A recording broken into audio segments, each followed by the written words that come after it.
जय हिंद दोस्तों, कैसे हैं आप सभी। आई होप आप सभी लोग अच्छे होंगे और पढ़ाई लिखाई भी बिल्कुल शानदार तरीके से कर रहे होंगे। तो दोस्तों आज के वीडियो में हम लोग एक बहुत ही महत्वपूर्ण टॉपिक को देखने वाले हैं। आज हम लोग देखेंगे कि आर्टिकल हमारा 370 क्या था और आर्टिकल हमारा 35E क्या था। ठीक है, हम लोग देखेंगे कि इस दोनों आर्टिकल के तहत जम्मू कश्मीर को कौन से विशेष अधिकार प्राप्त थे और जब यह आर्टिकल हटा दिया गया तो कौन से अधिकार जो है छीन लिए गए हैं और कौन सी स्थितियाँ जो है अब वहाँ पे सामान्य हो गई है। तो चलिए हम लोग देख लेते हैं कि हमारा धारा 370 और 35 से हमारा क्या था। तो चलिए हम समझते हैं पहले धारा 370 को कि धारा 370 के तहत जम्मू कश्मीर के लोगों को कौन सा विशेष अधिकार प्राप्त था। और जब 370 हटा दिया गया, क्रॉस मतलब जब हटा दिया गया, जब हमारा हटा दिया गया और जब हमारा जब हटा गया तो कौन सी स्थितियाँ क्या सामान्य हो गई। उसके बाद से हम लोग 35A को समझने वाले हैं। तो चलिए हम लोग देखते हैं कि 370 के तहत क्या था कि जम्मू कश्मीर को एक विशेष राज्य का दर्जा प्राप्त था और उस विशेष राज्य को अनेकों अधिकार प्राप्त थे। जैसे समझिएगा कि जम्मू कश्मीर का अलग झंडा था, ठीक है, और भारत का, ठीक है, समझिए जम्मू कश्मीर का एक अलग झंडा था, ठीक है।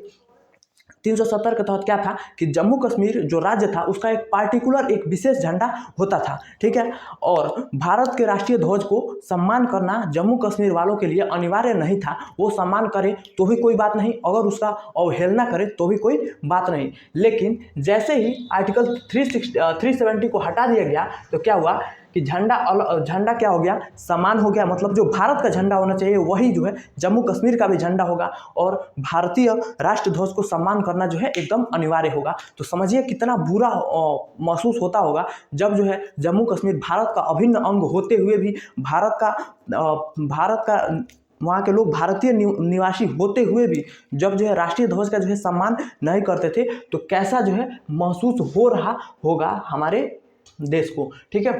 उसके बाद से समझते हैं कि जम्मू कश्मीर में भारत के नागरिकों को वोट देने का अधिकार नहीं था, ठीक है। समझिए कि जम्मू कश्मीर में जैसे जम्मू कश्मीर के जो निवासी हैं वही केवल वोट डाल सकते हैं। भारत के जो निवासी जम्मू कश्मीर में जाएंगे वहाँ पे वोट नहीं डाल सकते हैं, क्योंकि क्या सूची में नाम नहीं था।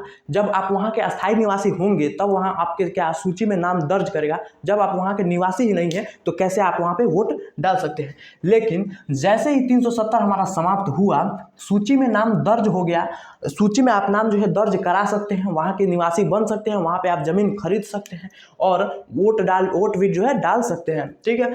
अब जो आगे समझते हैं कि संसद के पास कानून बनाने के सीमित अधिकार थे। जैसे समझिए संसद के पास क्या था, संसद जो है भारत के किसी भी राज्य के प्रति कानून बनाता है, लेकिन आर्टिकल 370 यह कहता था कि जो है संसद जो है जम्मू कश्मीर में जो है कोई भी जो है विशेष कानून नहीं बना सकता था। उसे तुच्छ मात्रा में यानी नाम मात्रा में जो है जम्मू कश्मीर में कानून बनाने को अधिकार थे हमारे संसद को, ठीक है। लेकिन जैसे ही समाप्त हुआ आर्टिकल 370, पूरे अधिकार जो है अब मिल चुके हैं कि संसद जो है कोई भी कानून को जो है जम्मू कश्मीर में बना सकती है, लागू कर सकती है।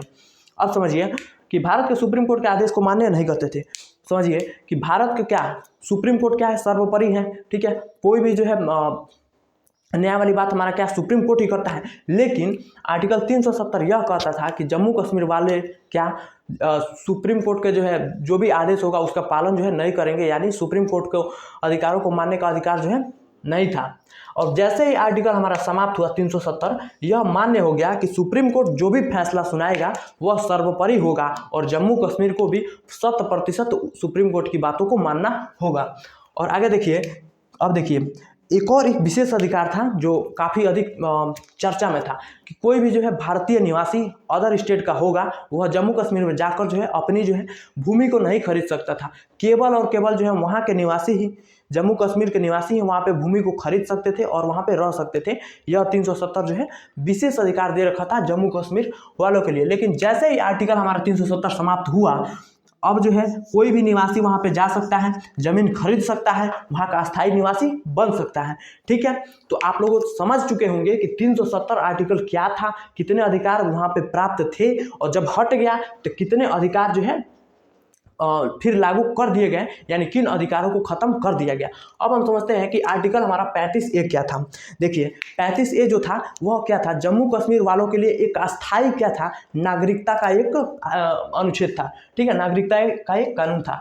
यह जो है 1954 में 35A को संविधान में 1954 में राष्ट्रपति के आदेशानुसार जो है, प्रेसिडेंट के आदेशानुसार जो है जोड़ा गया था आर्टिकल 35A को। और इसके तहत क्या था, अस्थायी निवास की पहचान की जाती है जम्मू कश्मीर वालों के लिए। अब क्या था, देखिए समझिए कि कौन जो है जम्मू कश्मीर का निवासी बन सकता था आर्टिकल 35A के तहत।